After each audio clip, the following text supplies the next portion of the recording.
गुरुर्ब्रह्मा गुरुर्विष्णुः गुरुर्देवो महेश्वरः गुरुः साक्षात् परब्रह्मा तस्मै श्रीगुरवे नमः। वसुदेवसुतं देवं कंसचाणूरमर्दनं देवकी परमानन्दं कृष्णं वन्दे जगद्गुरुं।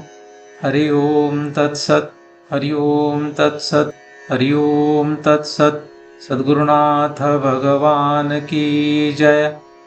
चैतन्य आश्रम आळंदी देवाची पुणे महाराष्ट्र भारत। संस्थापक ब्रह्मीभूत सद्गुरु श्री अनाप महाराज, इनकी असीम कृपा से श्रीमद् भगवद गीता का एक विशेष अभ्यास हम लोग कर रहे हैं।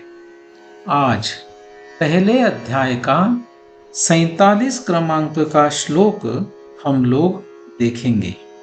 संजय उवाच एवं उक्त्वार्जुनः संख्ये रथोपस्थ उपाविशत् विसृज्य सशरं चापं शोकसंविघ्नमानसः।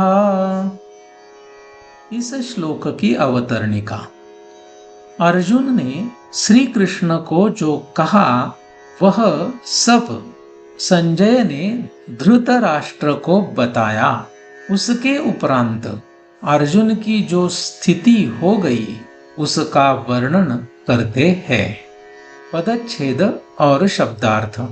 संजयः संजय, उवाच बोले, एवं ऐसा, उक्त्वा कहकर, अर्जुनः अर्जुन, संख्ये युद्ध में, रथ उपस्थे रथ के मध्य भाग में, उपाविशद बैठा रहा, विसृज्य त्याग कर, सशरम बाण सहित को, चापम धनुष को, शोक संविघ्न मानसः शोक से मन अतिशय उद्विग्न हुआ।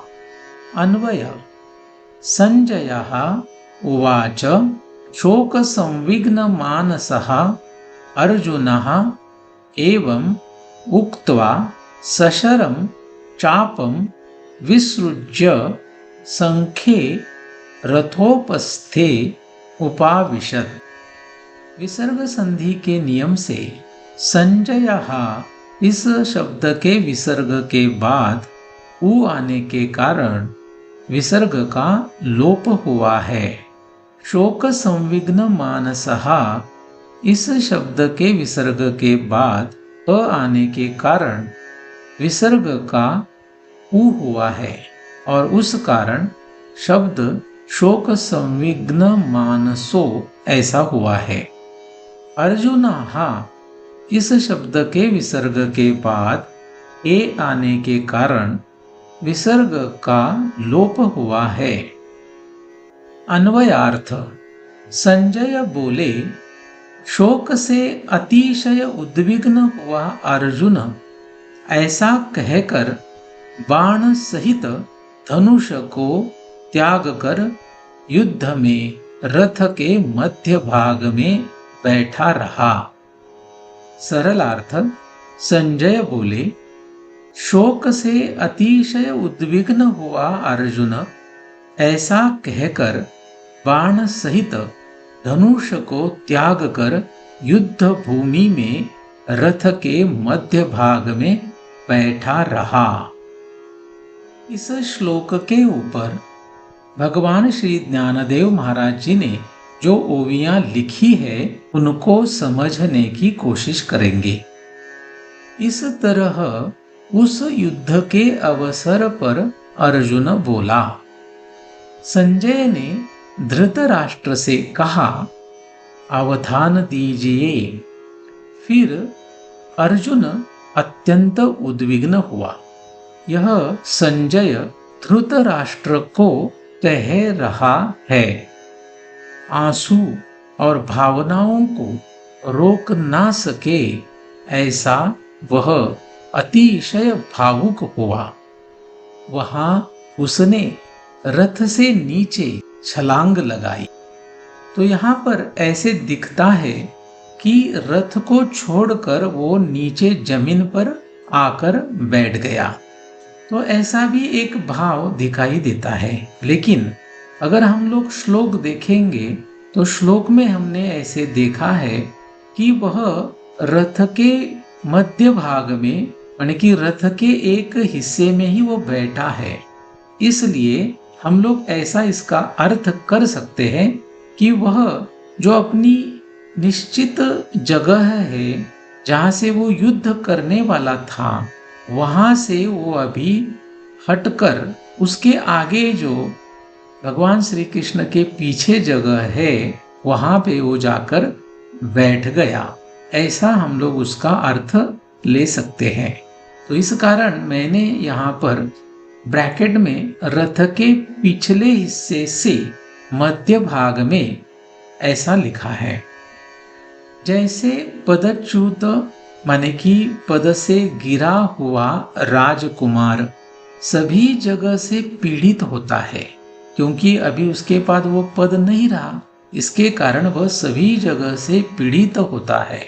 अथवा राहु से ग्रसित हुआ रवि माने कि सूरज प्रभाहीन हो जाता है। या विजयी तपस्वी भ्रम के कारण महासिद्धि की प्राप्ति के संभ्रम में पड़ता है, फिर कामना के द्वारा वश होकर दीन हो जाता है। वैसे वह धनुर्धर अत्यंत दुख से जर्जर माने कि कमजोर दिखने लगा। जहां उसने श्रेष्ठ रथ का माने कि मुख्य जगह का त्याग किया, फिर उसने धनुष बाण का त्याग किया। रोक ना पाए ऐसी आंखों से अश्रुधारा निकली। संजय ने कहा, हे राजा धृतराष्ट्र, सुनिए, ऐसी घटना युद्ध भूमि पर घटी। तो यहाँ पर हम देख सकते हैं कि यह 47 क्रमांक का जो श्लोक है वह इस पहले अध्याय का आखिरी श्लोक है। और यहाँ पर आखिरी श्लोक में ऐसे कहा है कि अर्जुन ने युद्ध करना बंद किया, युद्ध से अभी वो विन्मुख हुआ और सब शस्त्र अस्त्र जो भी है उनको छोड़कर नीचे वह बैठ गया।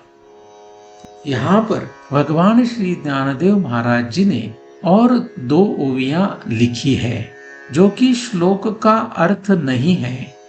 यह ओवियां आगे क्या होगा इसके बारे में है। अब खेद युक्त पार्थ को देखकर उसकी ऐसी स्थिति के ऊपर वह वैकुंठ नाथ इस तरह से परमार्थ का निरूपण करेंगे। वह आगे आने वाली सविस्तर माने कि विस्तार पूर्वक कथा सुनने से इसके आगे अतिशय कुतूहल माने कि जिज्ञासा, ऐसे भी हम कह सकते हैं, उत्पन्न होगी। ऐसे मैं निवृत्ति दास ज्ञानदेव कहता हूँ।